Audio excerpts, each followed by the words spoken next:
Hello అండి, అందరికీ నమస్కారం. మీరందరూ ఎలా ఉన్నారు? మేమైతే బాగున్నామండి. ఈరోజు క్షీరాబ్ది ద్వాదశి పూజ అండి. మనం ఆ విష్ణుమూర్తిని క్షీరాబ్ది ద్వాదశి రోజు తప్పనిసరిగా మనం పూజ అనేది చేసుకోవాలండి. మనం ఈ పూజ ఏ విధంగా చేసుకోవాలి, అలాగే ఉపవాసం ఎలా చేయాలి, నియమాలు ఏంటో మనం ఇప్పుడు ఈ వీడియోలో అయితే తెలుసుకుందామండి. అలాగే తులసి వివాహం కూడా ఎలా చేయాలో కూడా మనం తెలుసుకుందామండి. కార్తీక మాసం అంటేనే ఎంతో పరమ పవిత్రమైనటువంటి మాసం అండి. ఈ మాసంలో వచ్చేటటువంటి క్షీరాబ్ది ఏకాదశి, క్షీరాబ్ది ద్వాదశి పండుగలు కూడా చాలా విశేషమైనవండి. ఈ రోజున సాగరాన్ని మదించిన రోజు అని అంటారండి.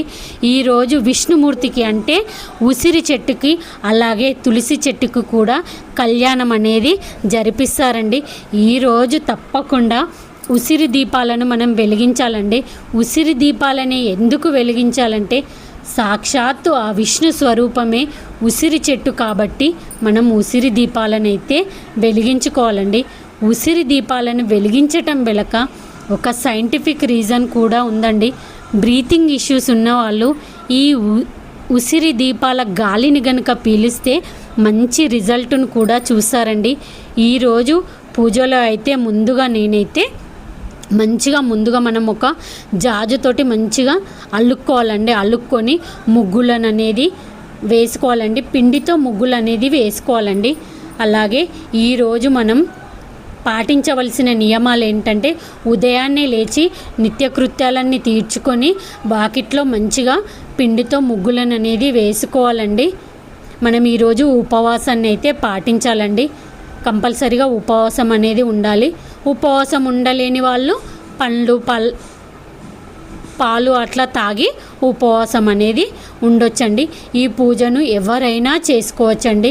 ఇంకా వివాహం కానివారు కనుక ఈ పూజని చేసినట్లయితే శీఘ్రంగా వివాహం అనేది అవుతుంది. ఎందుకంటే మనం చేసేది కళ్యాణం కాబట్టి కళ్యాణం అనేది తొందరగా అవుతుందండి.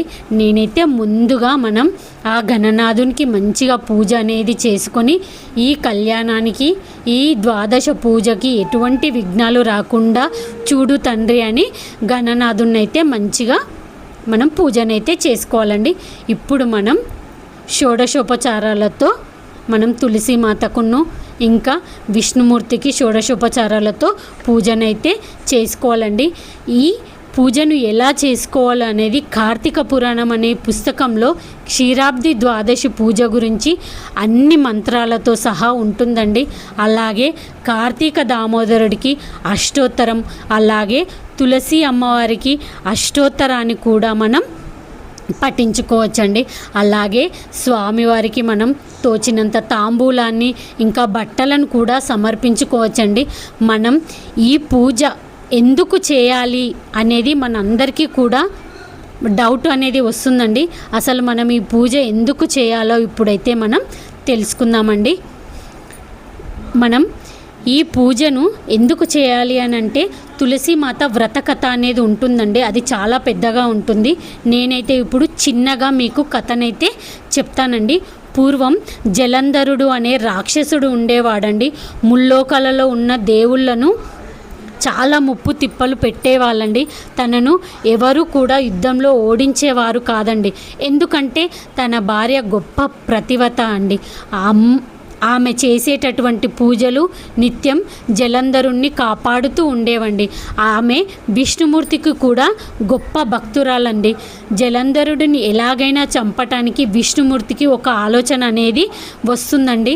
అదేంటంటే జలంధరుడు భార్య పాతివ్రత్యానికి భంగం కలిగించటం కోసం విష్ణుమూర్తి జలంధరుడి రూపంలో వృందా ముందుకి వెళ్తాడండి.